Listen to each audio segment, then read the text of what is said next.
우리가 살아가는 이 세상은 비판과 평가가 가득한 시대입니다. 뉴스에서 정치인들을 평가하고 또 인터넷 댓글에는 익명의 사람들이 아주 날카로운 비난들을 쏟아놓습니다. 물론 누군가가 정말 객관적으로 심각한 잘못을 저지르고 비판 또한 비난받아야 마땅한 일을 그 상황 속에서 욕을 먹는 것, 이것은 어찌 보면 어쩔 수 없는 일이다라고 생각할 수도 있겠지만, 한 장의 사진이나 혹은 짧은 영상 하나로 한 사람의 인격과 인생을 재단해버리는 일들도 비일비재하게 일어납니다. 얼마 전 한 유명 운동선수가 경기 중에 팀원에게 소리를 지르는 영상이 펴지면서 저 선수는 성격이 너무 더럽다라는 그러한 댓글들이 쏟아졌습니다. 하지만 나중에 알려진 사실은 그 선수가 팀원을 향해서 그렇게 소리를 쳤던 이유는 팀원을 다치지 않게 하려고 급하게 위험을 이야기하기 위해서 그렇게 소리쳤다라는 것을 알게 되었습니다. 상황의 진실은 알려고 하지 않은 채 그저 많은 사람들은 쉽게 그 사람의 성격을 아주 나쁜 사람으로 몰아가게 되었던 것입니다. 이렇게 오해가 풀리면 그나마 아주 다행인 케이스인데, 억울한 일이 끝까지 오해가 풀리지 않고 오랜 기간 동안 악플에 시달리다가 자신의 생명까지도 내어버리는 그러한 유명인들의 이야기를 우리는 심심치 않게 듣게 됩니다. 안타까운 것은 이러한 일들은 인터넷에서만 있는 현상이 아니라 직장에서도, 가정에서도, 심지어 교회 공동체 안에도 우리는 너무 쉽게 다른 사람을 평가하고 비판한다라는 사실입니다. 하지만 오늘 본문의 예수님은 우리에게 이렇게 말씀하시는데, 마태복음 7장 1절을 우리가 함께 읽어보겠습니다. 함께 읽습니다. 비판을 받지 아니하려거든 비판하지 말라. 아멘. 비판을 받지 않으려면 비판을 하지 말라라고 말씀하고 있습니다. 예수님께서 이 말씀을 하셨던 당시 유대 사회는 걸핏하면 율법과 자신들이 만들어낸 종교법으로 이웃을 비판하고 정죄하는 일, 이러한 일들이 너무나도 많았습니다. 그래서 주님은 비판이 너무나 파니치는 세상 속에서 그 비판하는 것들을 버리라 라고 말씀하고 계신 것입니다. 예수님은 비판하지 말라고 말씀하시면서 그 이유를 설명하고 계신데, 우리가 2절도 함께 읽어보겠습니다. 2절입니다. 너희가 비판하는 그 비판으로 너희가 비판을 받을 것이요 너희가 헤아리는 그 헤아림으로 너희가 헤아림을 받을 것이니라. 아멘. 이 말은 우리가 남을 향해 쉽게 쏟아내는 비판의 그 기준이 결국 자기 자신에게도 돌아오게 된다라는 것을 말하고 있습니다. 우리가 비판하는 그 비판의 잣대로 언제든 우리 역시 그 비판을 받을 수가 있게 되는 것인데, 우리가 하는 바로 그 비판으로부터 우리도 자유로울 수가 없기 때문입니다. 한 유명한 방송인은 남의 말실수나 행동을 매번 프로그램에서 조롱하고 비판하는 역할을 맡아서 참 큰 인기를 끌었습니다. 그런데 몇 년 뒤 그 사람이 과거에 했었던 부적절한 행동이나 그 말들이 하나둘씩 드러나게 되자 그가 비판했던 그대로 세상은 그를 향해서 비판과 비난을 엄청나게 쏟아부었습니다. 남을 향한 우리의 비판이 결국 우리들에게 돌아올 수밖에 없다라는 사실을 잘 보여주는 실예입니다. 우리 속담 중에는 누워서 침 뱉기라는 말이 있습니다. 누워서 침을 뱉으면 그 침이 자기의 얼굴에 떨어지는 것처럼 타인을 비난하거나 해치려 하는 그 행동이 결국 자신에게 돌아올 수밖에 없다라는 그 불리하게 돌아온다라는 그것을 잘 말하고 있는 것입니다. 남을 비판하기 전에 내가 만약에 이 말을 들으면 기분이 어떨지를 생각하고 남을 비판하기보다 이웃의 평안을 위해서 기도하고 축복하는 말을 하는 우리의 삶이 되기를 소망합니다. 하나님은 우리를 심판자로 이 땅에 보내신 것이 아니라 주님의 아름다운 사랑과 복을 전달하는 전달자로 보내셨음을 기억하며 비판이 아닌 사랑과 용납의 눈으로 이웃과 가족, 친구를 바라볼 수 있는 우리 모두의 모습이 되기를 소망합니다. 본문 3절은 이렇게 이야기하는데 우리가 함께 읽어보겠습니다. 3절입니다. 어찌하여 형제의 눈 속에 있는 티는 보고 내 눈 속에 있는 들보는 깨닫지 못하느냐. 아멘. 우리는 다른 사람의 작은 실수는 크게 보면서 내 안의 문제는 보지 못할 때가 너무나도 많습니다. 티는 눈에 들어갈 만한 작은 것으로 눈물에 씻겨나가거나 눈을 깜빡여서 제거되기도 합니다. 들보는 집을 지을 때 사용하는 커다란 나무를 의미하는데 이것이 눈에 들어갈 수는 없습니다. 의도적으로 과장하여서 표현한 것인데, 즉 보지 않으려고 해도 보일 수밖에 없는 커다란 오류를 뜻하는 것입니다.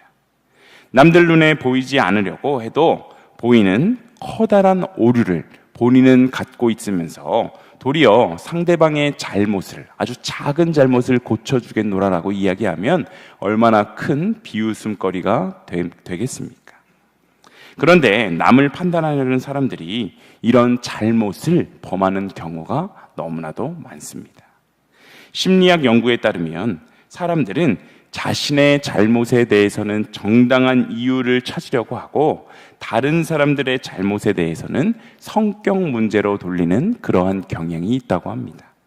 예를 들어 내가 길에서 누군가를 밀치게 되었으면 내가 지금 너무 급해서 어쩔 수가 없이 그랬어 라고 생각하지만 다른 사람이 나를 밀치게 되면 저 사람은 참 무례하네 라고 판단하는 것입니다. 교회에서도 마찬가지입니다.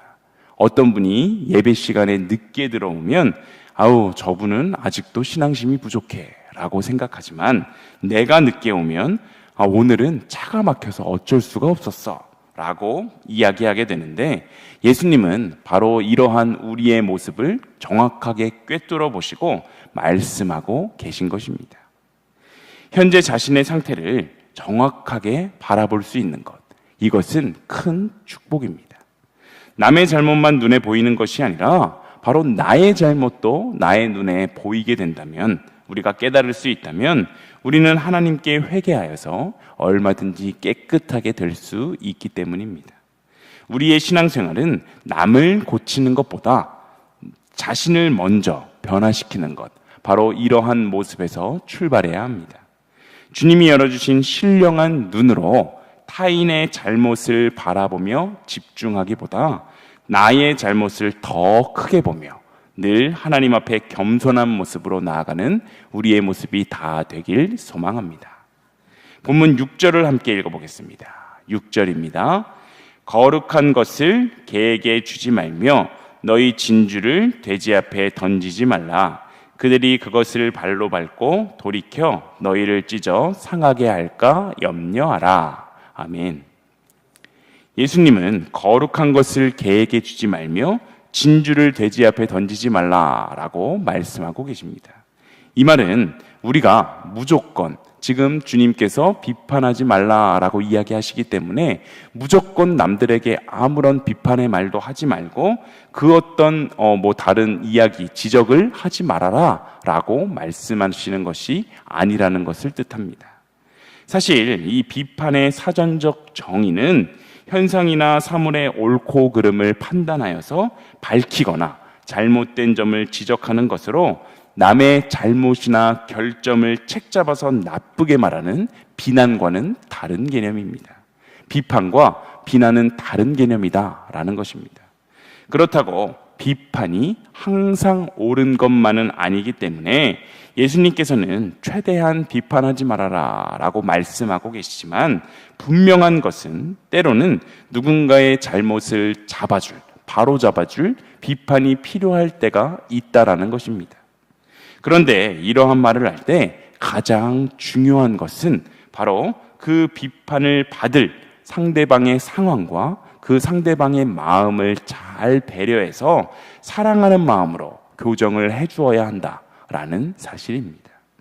갈라디아서 6장 1절에서 2절은 이렇게 이야기하는데, 형제들아, 사람이 만일 무슨 범죄한 일이 드러나거든 신령한 너희는 온유한 심령으로 그러한 자를 바로잡고 너 자신을 살펴보아 너도 시험을 받을까 두려워하라.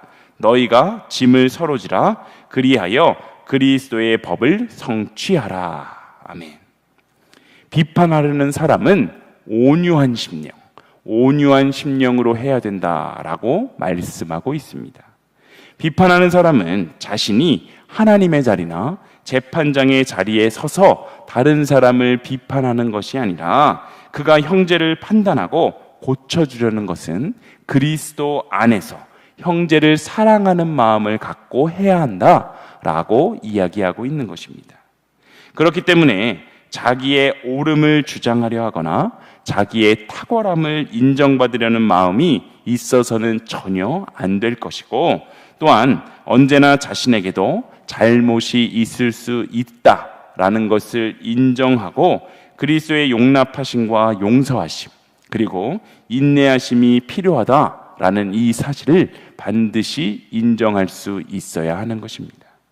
바로 이러한 모습이 온유한 모습으로, 온유한 심령으로 남을 비판하는 그러한 모습인데, 분명한 것은 하나님의 은혜가 없이는 우리의 흠을 절대로 고칠 수 없다라는 것입니다.